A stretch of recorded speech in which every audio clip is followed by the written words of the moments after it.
All right, I am going to be going through a motivation workshop to hopefully provide some tips for dealing with lack of motivation during this time of online classes, COVID-19 social distancing, and hopefully some of these tips are going to be a bit more out of the box and creative and hopefully less typical than just your usual break a large task into smaller tasks.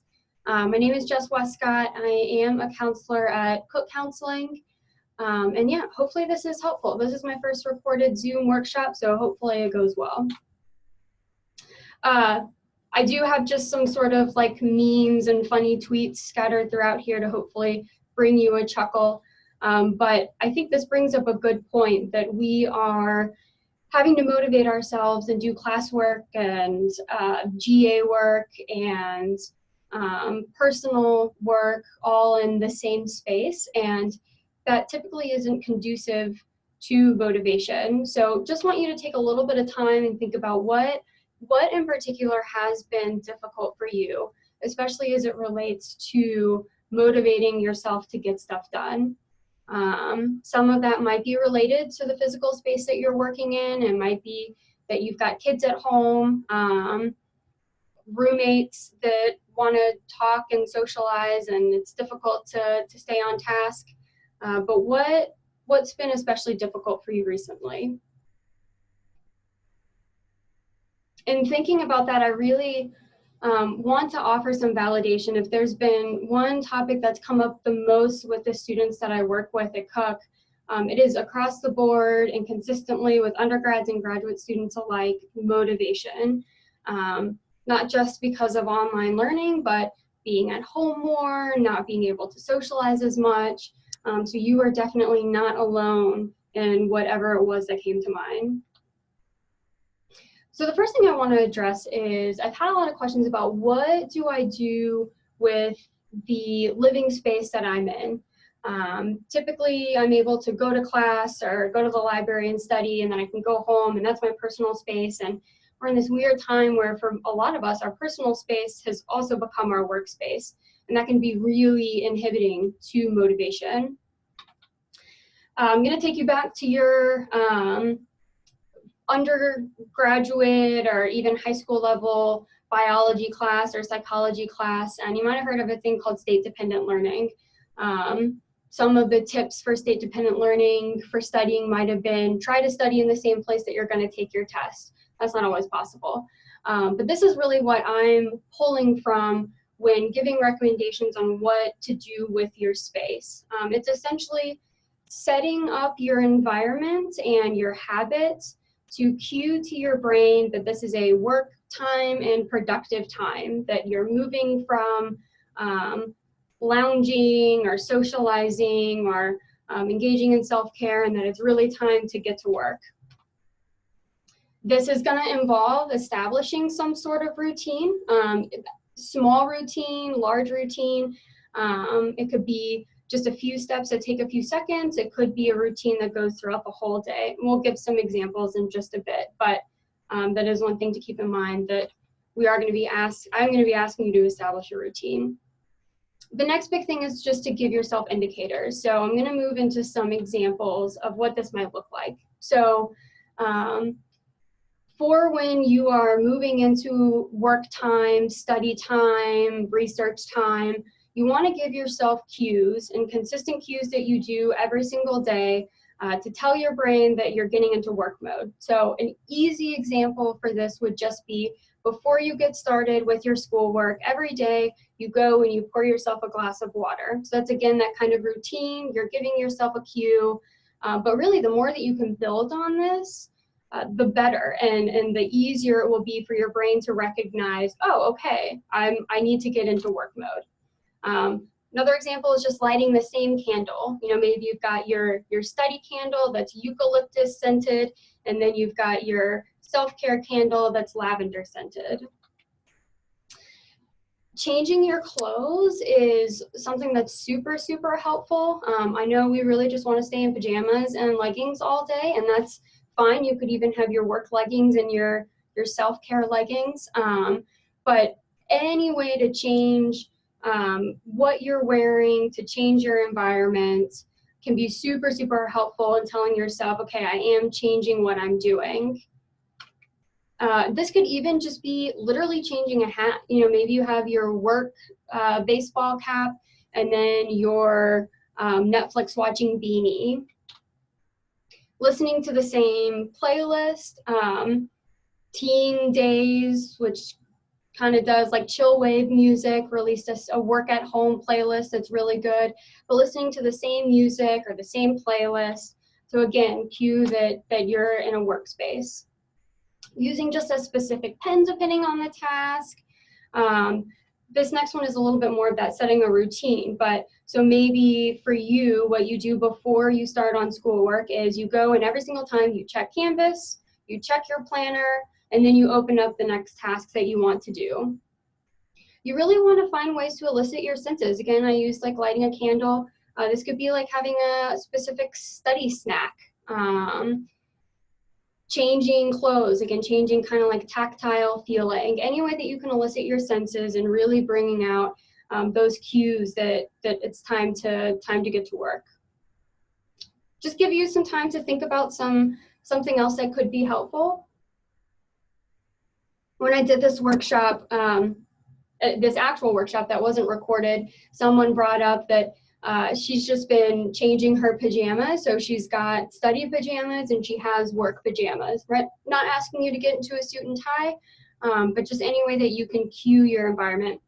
Another example that I've heard of is changing your lighting. So if you have the option of changing from like low to medium to high light, low light, you set when you're just kind of hanging around the house, and then highlight is for when you're studying. You've got those like twinkle lights. You could turn the twinkle lights on when you're studying and turn them off when you're doing self-care. Lots of ways to integrate some of this, but really what it's getting at is just like you might set a bedtime routine to cue yourself that it's time to go to bed and time to go to sleep and time to wind down. You want to do the same for when you're trying to get to work. I feel like this is a very appropriate example for how people have been feeling recently. That, I mean, one, the idea of time just seems a bit more flexible, and things that might have taken us a very short amount of time is taking us a lot longer in this new type of setting and world that we're living in. So just some ideas for how to get motivated. I've been telling people that the times when you're the most productive are probably not going to be the times that you were the most productive 3 months ago. And that's okay.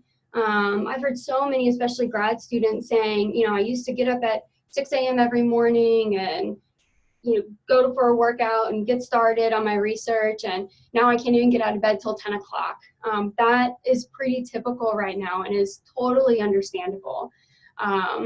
I would say I wouldn't encourage you to change that. I think we have different, what I call motivation waves, and those are going to change with our environment and with our stress level.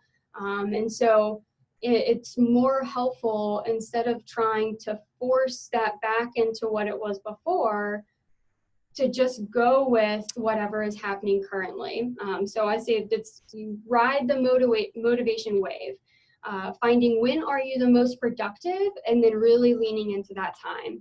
So one thing that I suggest doing, and you can just kind of write this out yourself, create your own in an Excel document. They have weekly mood charts on therapistaid.com, which anyone can access.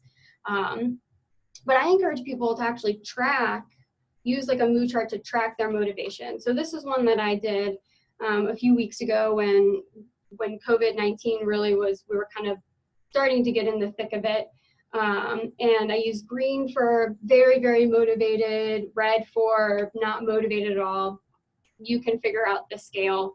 And this is kind of what I came up with. And, you know, at the end of this week, realized like, shoot, really the only times that I'm feeling like I am really, really productive are early in the morning on the weekdays in the afternoon and early evening on the weekends.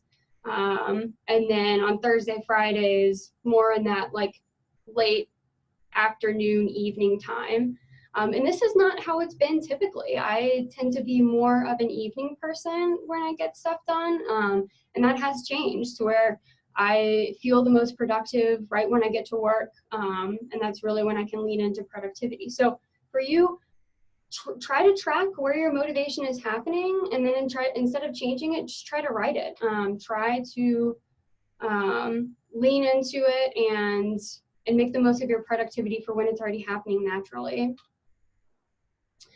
The next, I was running an ADHD group, and that's a part of where a lot of these recommendations are coming from, or out of kind of motivation and ADHD literature and books, my own success with clients. But for motivating yourself to do a task, the first thing I say is it's not about setting a smaller task. You know, I think the breaking a large task into smaller tasks, that to me feels really vague. I'm like, well, what is even a smaller task? Instead, what I tell clients to do is to set the next impossible to fail task. So this is, I mean, it is the tiniest task that you can set that would literally be impossible to not do. So this might just be opening up your email inbox. If you've been kind of avoiding your inbox and it's up to 150 emails, the task isn't to even respond to 10 of them. The task is to just open up your inbox. And then you set the next impossible to fail task. Okay, maybe it's starting a draft of a single email, right? And then you're slowly building off of that. The idea is you're setting yourself up to win, and then to naturally get motivated because you're having these incremental and very, very small wins. For a paper that you're having to write, grad students for having to work on their dissertation or thesis, instead of thinking about having to write a whole chapter, or instead of having to write a whole page, the task would just be, I just need to find one article that applies to this lit review. Just one article, and then you set the next impossible to fail task. Okay, then next thing is I need to read the abstract of this article. Reading just one page of a textbook and taking notes. Reading just the headers of the chapter and taking notes. This is a long-term planner to give an example of what breaking some of this up might look like. I think identifying a task that has felt really overwhelming and taking the time to break it up day by day and say, okay, what are each individual small tasks that I need to get done? What do I need to do on each day? And what does that plan look like moving forward? This is a task organizer that I really like. Again, you can kind of copy it, recreate it yourself, but for the tasks that you need to do, you would list them out, order them by priority, write what the due date is, and then you put in the estimated amount of time that you think it will take to complete, and then the actual amount of time that it takes to complete, and then just mark when it's completed. I usually have clients actually add another column that's just barriers. So what are the barriers that might arise that keep you from being able to work on this task? But this, I think, is really helpful in one, being able to see, am I accurately estimating the amount of time something is going to take to do? And if not, then what do I need to readjust in my brain so that things are more realistic? And it helps you prioritize what your tasks are. So I had a number of students and clients really struggling to get motivated because we are in the midst of a global pandemic, and I've heard a lot of people say, like, how am I supposed to work on my research or work on this paper or read this business calculus chapter when people are dying, and, you know, maybe like my parent has lost a job, and very real concerns that are keeping them from being able to work on what they need to work on. And the first thing I would say is, don't minimize those concerns. Those are real right now. And typically what happens is, if we tell ourselves not to think about something, that's the only thing that we end up thinking about. You know, if I say don't think about a pink elephant, rollerblading, what you're probably thinking about a pink elephant, rollerblading. And so don't, as much as possible, don't minimize those concerns. Validate them, validate that they're there for a reason, and that you are concerned about things going on. What I then usually suggest people to do is, you know, I've heard the suggestion, will just kind of be in the moment, let go of other worries. And again, that to me is kind of vague and not necessarily helpful. And so instead, what I suggest people do is to think about, in this present moment, what can you do right now to move towards your values or goals? So when those thoughts of getting caught up of like, you know, what does this even matter? Or I just feel like this isn't doing anything. Why do I need to take this class? Explicitly stating what your goals are and what are your values. So an example would be having a goal of wanting to support your family, and then kind of backtracking and going through, okay, well, what are the steps that I need to do in order to support my family in the future? Well, in order to support my family, I have to finish my dissertation. In order to finish my dissertation, I've got to finish this lit review. In order to finish this lit review, I've got to find 10 more articles. Maybe the goal is to help humanity, and that's a value of yours. Is, you know, Virginia Tech, UPROSUM, is very much ingrained in a lot of our beliefs and how we want to approach the world and the work that we do. Well, if it's to serve, if it's to help humanity, to you that might be making enough money to be able to donate regularly to charitable causes. If that's so, then the next goal in order to do that is to finish your degree. In order to finish your degree, you might have to pass business calculus. And in order to pass business calculus, you have to read chapter 6 of this textbook. I did focus on these two examples on schoolwork, but I also want to highlight that it doesn't necessarily have to be related to doing your academic work. You know, if your value is family and you're finding that you're really feeling caught up in concerns about your family, the best way for you to be present focused and to help yourself motivate might be to give yourself a break and to go call your parents. You know, I love my cats more than anything in this world, and sometimes if I'm just feeling stressed, I naturally get worried about them, even if that doesn't necessarily make sense. And I might need to take a break from working on my dissertation and go and play with my cats for a little bit. And usually when you've leaned into those goals and values, you'll find that you are more easily able to motivate yourself to do these other tasks. I found this bingo. I will give credit to the Love Local Tri Lakes.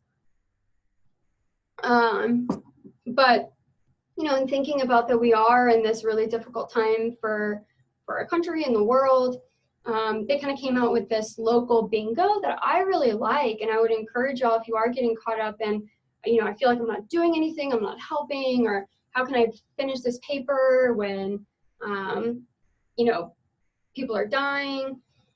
These are very easy and accessible things that you could do to feel like you're giving back to your community, and lean into some of those values. So buying a local restaurant gift card, spring cleaning to find items to donate, right? That one doesn't even cost any money, just setting aside future items to donate.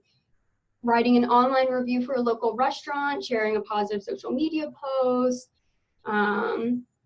share retweeting a business post on your social media account, order online, post a thank you on an emergency service or medical social page, complete a random act of kindness. I'll give you all a little bit of time to kind of look over this, but I really encourage you that if you find that a part of what's keeping you stuck and not feeling motivated are these more kind of existential, broader concerns, to find ways to give back, even if it feels really small, even if you're not able to donate money. And hopefully giving a little bit of that will help bring back a little bit of the motivation. I like to check in on a neighbor to see if they need assistance.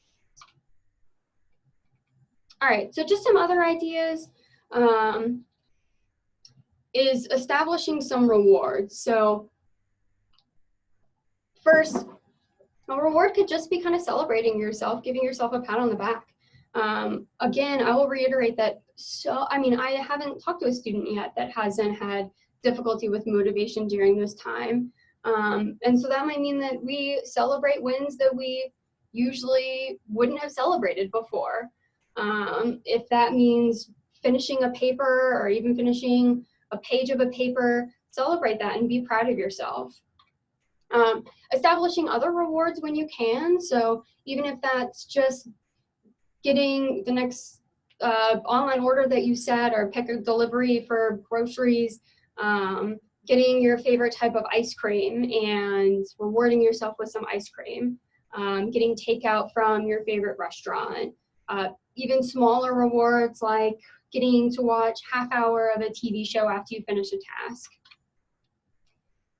Usually I tell people first try rewards first, and if that doesn't work, then go to accountability. So that could look like Zoom study sessions. You know, if you've got a few friends that are really struggling with motivation, some classmates that you might still be connected with, setting up time during your week to just log on to Zoom, study together, and having that accountability piece. Including trusted loved ones. So, you know, definitely not saying bring in your parents if they're just gonna nag you.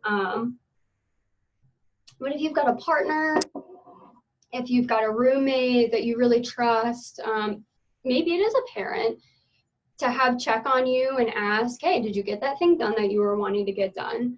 I know some people are concerned about putting undue burden on other people, but I think for the most part, people are happy to help where they can, and that might even be giving back to them, giving them a bit of meaning to their day by helping someone that they love finish a task.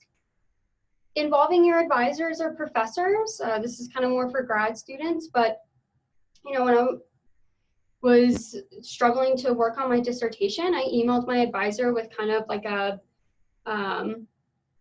with my own deadlines and when I wanted to get stuff done by, and I sent it to her because I knew that if I just kept those deadlines in my head, they weren't going to get done. But if I sent them to her, she would know about them, and that accountability would get me motivated enough to get it done. It comes out of ADHD recommendations, but one thing that's encouraged is when you're working on tasks, to set structure, brevity, and variety. So having consistent structure. Some of that goes back to what we talked about before with setting your environment, but really establishing a routine. You know, when are you wanting to get up? Even if it's at 1 p.m., like if that's what's working, that's what's working. If that's what your body's doing, that's what your body's doing. But setting some type of structure. Setting shorter work time. If you're finding like you can't work for 2 hours, 2-hour blocks like you used to, that's okay. Maybe your work time is just a half hour. But finding the time and setting, you know, shortening the time that you're working until you find the sweet spot. And then variety. So varying the material that you're working in when possible. So if you're really in the zone and hyper-focused on chemistry, then by all means keep going. But again, with that really struggling for motivation piece, instead of trying to finish a full task in one day, maybe you'll work on 3 different ones. So maybe you work on chemistry for 20 minutes, and then you switch to English for 20 minutes, and then you take a 20-minute break. But when that motivation is getting really difficult, try just varying it up more frequently. When all else fails, here are some other techniques. try increasing your stimulation. If you're really finding like, I cannot focus on this textbook, I'm not retaining any information, try moving your body. So walking and working, you know, like try pacing around your house and reading your textbook at the same time. Try finding an audiobook to read or to listen to while you're reading. Find music that keeps you motivated. I don't necessarily buy into the whole, you can't listen to music and work at the same time. But you might have to test out what actually helps motivate you. For me, music or movie scores are always a win. If I put on a good like movie score, I know I'm just naturally going to feel more motivated. What is that for you? It could be My Chemical Romance. It could be a piano duet. It could be Carly Rae Jepsen or Miley Cyrus. Whatever works for you works for you. Reading aloud to a partner, a roommate, or child.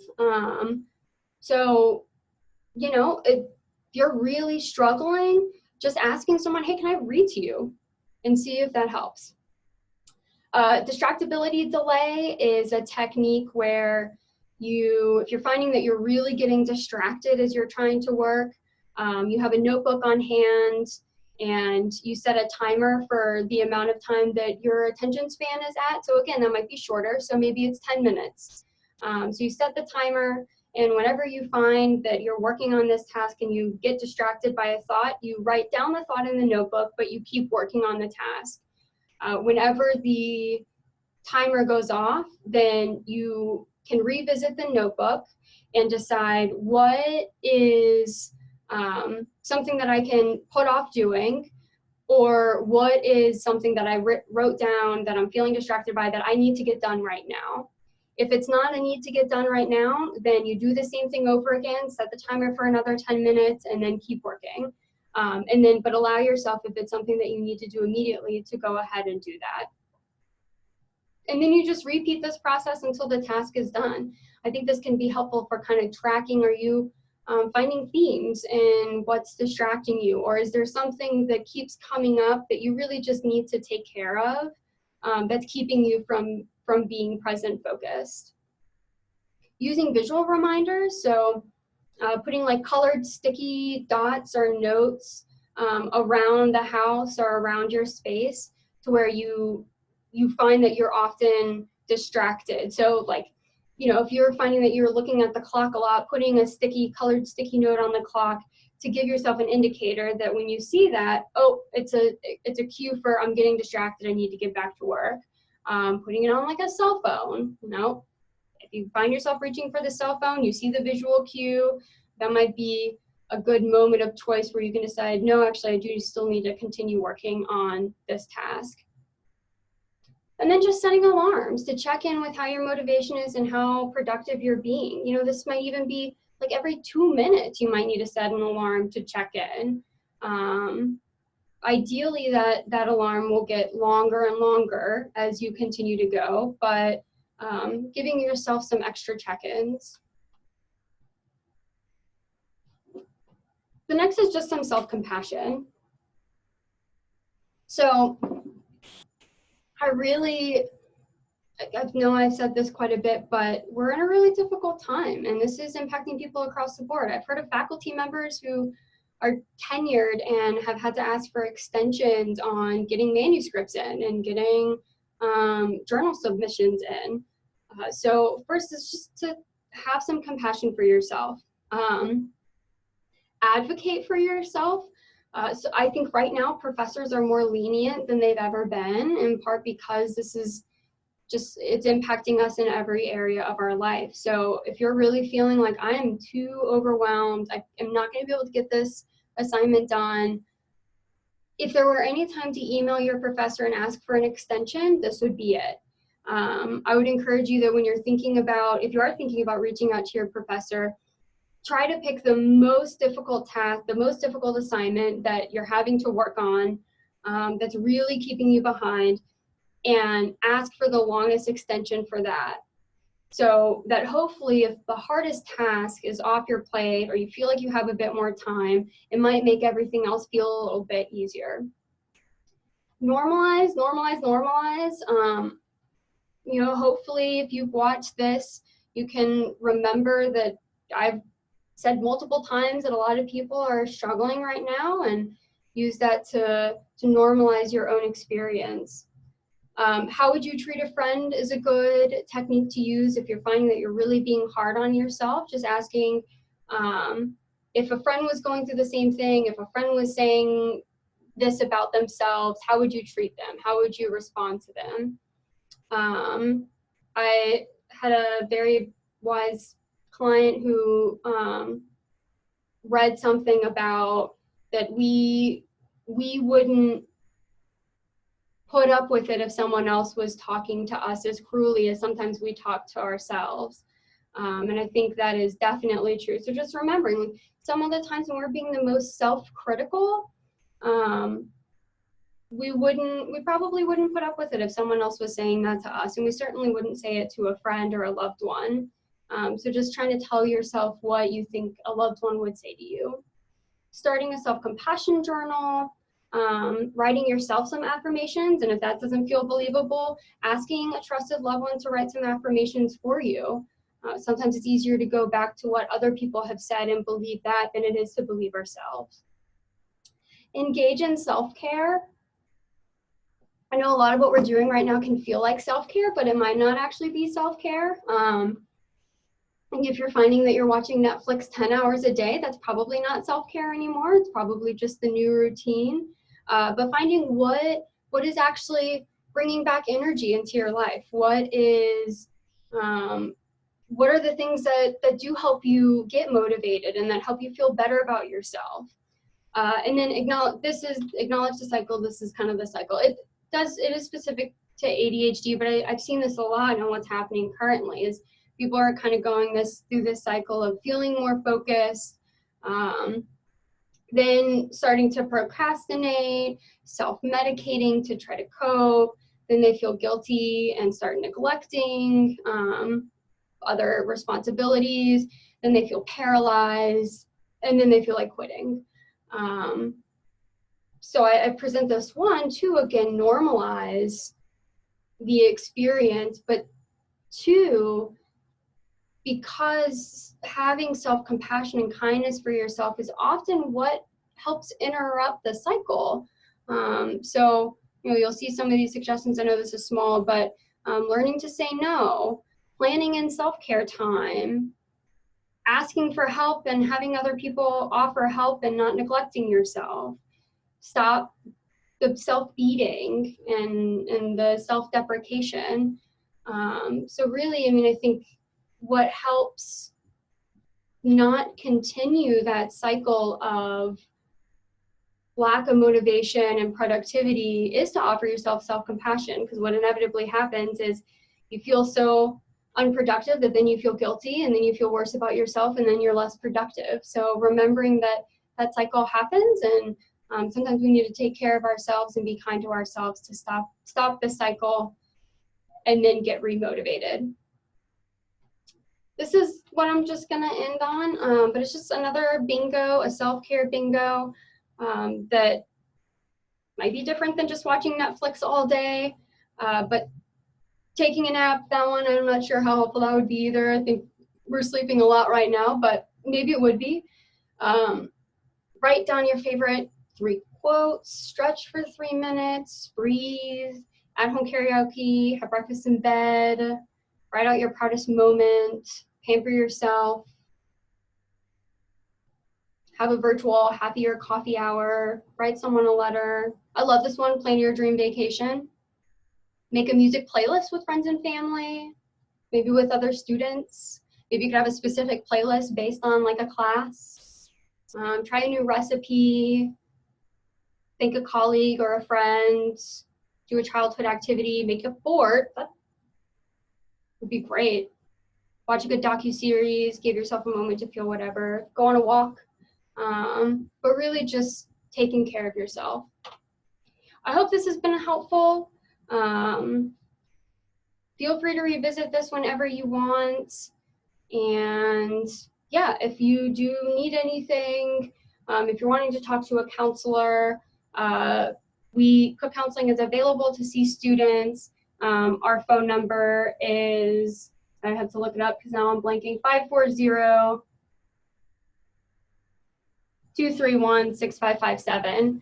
And you can call, talk to a counselor, get reestablished with an old counselor that you might have seen. Yeah, we're here for you. And again, I hope this was helpful.